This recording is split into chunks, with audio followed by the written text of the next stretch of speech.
रावण की नाभि में अमृत कैसे आया?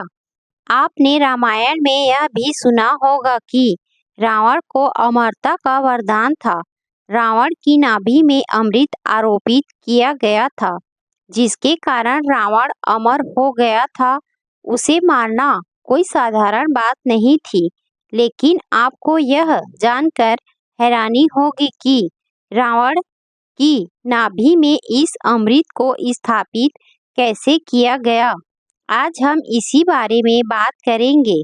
एक समय की बात है, बाली और रावण के बीच युद्ध हुआ, जिसके परिणाम स्वरूप इस युद्ध में महाराज लंकेश को शरीर के अंदरूनी चोट लगी, जिससे कि लंकापति रावण बहुत ज्यादा बीमार पड़ गया था। इसी बात को लेकर मंदोदरी बहुत ज्यादा चिंतित हो गई और उसने मन ही मन में यह निर्णय लिया कि मैं महाराज रावण को अमर बना कर ही रहूंगी। मंदोदरी ने अपने पति को अमर बनाने के लिए अपने माता पिता की सहायता ली। मंदोदरी अपने माता पिता के पास पहुंची और उन्होंने अपनी सारी आप बीती बताई। इससे उसके माता पिता ने हाँ कर दी, लेकिन समस्या यह थी कि मंदोदरी के पास उड़ कर के जाने की शक्ति नहीं थी। इसीलिए मंदोदरी की माँ के पास यह शक्ति थी। उसके बाद में मंदोदरी की माँ ने सारी शक्तियाँ मंदोदरी को दे दी थी, क्योंकि मंदोदरी की माँ एक देवी स्त्री थी। मंदोदरी की माँ से मंदोदरी ने शक्तियाँ प्राप्त करके वह चंद्रलोक चली गई। चंद्रलोक में जा कर के उन्होंने चंद्रदेव के सामने अपने पति यानी कि लंकापति रावण की दीर्घ आयु के लिए पूजा का बहाना बनाने का ड्रामा रचा। चंद्रदेव तथा वहाँ के देवता इस बात को समझ नहीं पाए कि मंदोदरी की चाल क्या है, मंदोदरी यहाँ क्यों आई है।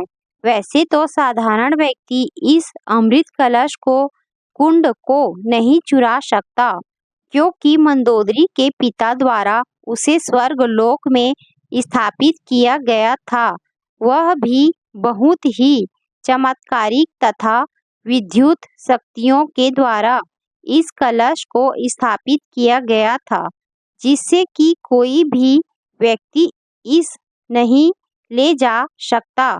यदि कोई व्यक्ति आकाश मार्ग से उड़कर भी आता है तो इसके नीचे से बहुत सारी विषैली गैसें निकलती हैं, जिससे किसी की मृत्यु हो जाती है। और यदि कोई व्यक्ति इसके पास चल कर आए तो भी उसकी मृत्यु निश्चित होती है, क्योंकि इनके चारों ओर गर्म लावा निकलता रहता है।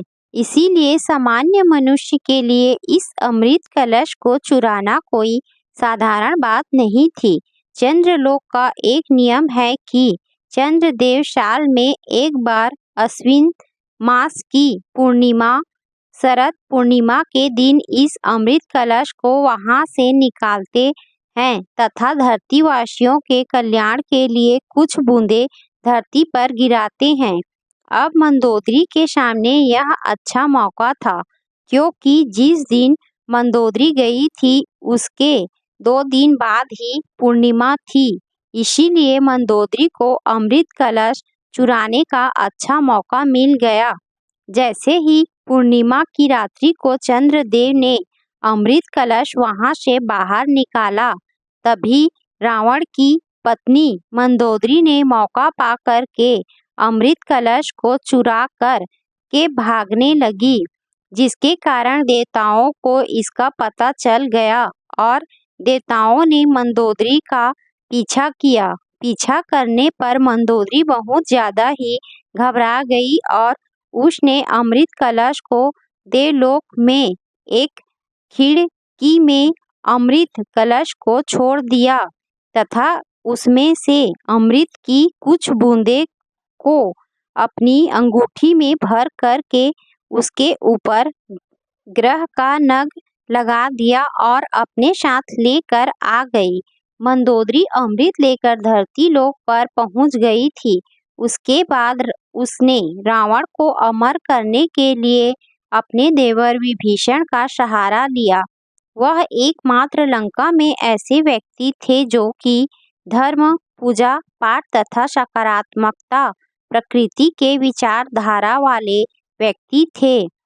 मंदोदरी ने यह सारी घटना विभीषण को बताई। पहले तो विभीषण ने इसका विरोध किया, मगर मंदोदरी के बहुत समझाने बाद वह तैयार हो गया। लेकिन विभीषण ने एक शर्त रखी कि इस बात का पता हमारे दोनों के अलावा और किसी को नहीं होना चाहिए।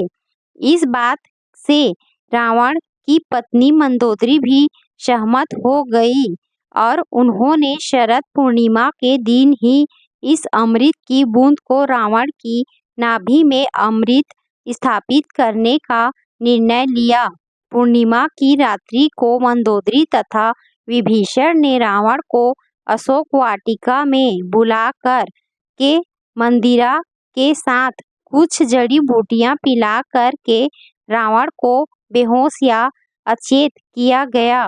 रावण की अचेत होने के बाद कमल नाल पद्धति द्वारा विभीषण ने इस अमृत की बूंदों को रावण की नाभि में स्थापित कर दिया, जिसके कारण रावण अमर हो गया। अब रावण का सिर भी कट जाता है तो भी वह जिंदा रहेगा। नाड़ी का संपूर्ण ज्ञान जिसको होता है उसको वैश्वयुलर सर्जन बोलते हैं। पूरे विश्व में विभीषण उस समय का एकमात्र वैश्वयुलर सर्जन था। इस प्रकार रावण की नाभि में अमृत स्थापित किया गया। अमृत रावण की नाभि में स्थापित क्यों किया? क्योंकि जो अमृत की बूंदें मंदोदरी रावण के लिए लेकर आई थी वह पर्याप्त नहीं थी। हमारे शरीर में समस्त नाड़ियों का केंद्र नाभि में होता है, इसीलिए यदि नाभि में अमृत को पहुंचा दिया जाए तो यह हमारे शरीर के हर नाड़ी में पहुंच जाता है। इसीलिए विभीषण ने नाभि को ही चुना। इससे रावण अमर हो गया था। बाकी की रामायण तो आप जानते ही होंगे कि किस प्रकार हमारे श्री राम ने लंकापति रावण का वध किया और समाज का कल्याण किया।